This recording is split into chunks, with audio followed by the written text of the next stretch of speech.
Luka got into cosplay 2 years ago when friends invited him to an event. The creativity put into the costumes impressed Luka so much that he began making costumes, and not just for himself, but for fellow cosplayers.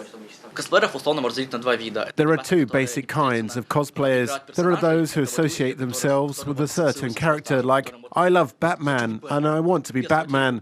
And then there are people who actually make costumes. Not, I want to be Batman, but rather, I want to make costumes. I want to make armor. We call these people crafters, as they make everything by hand, and this is their craft. Together with friends, Luka designed and created many costumes, including superheroes, fantasy characters, and wizards.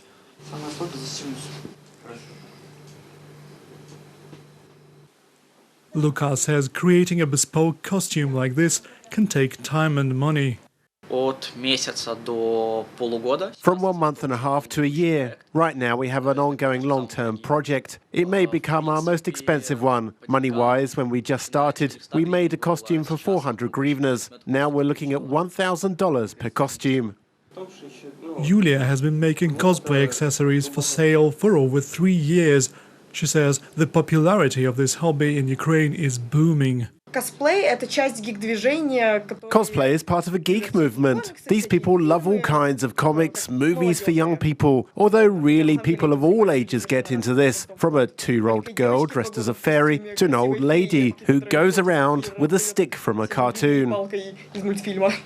With enough skill and dedication, Yulia says, prop weapons, crystals with superpowers, magic wands and even hooves for mythical creatures can be created, and any idea can be brought to life.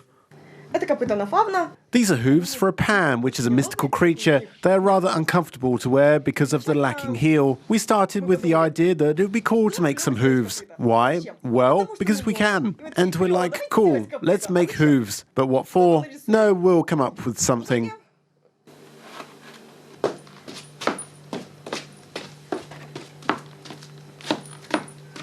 In the Ukrainian capital, the cosplay movement first came into its own only 4 years ago at the Kyiv Comic-Con. Anastasia has been to similar events abroad.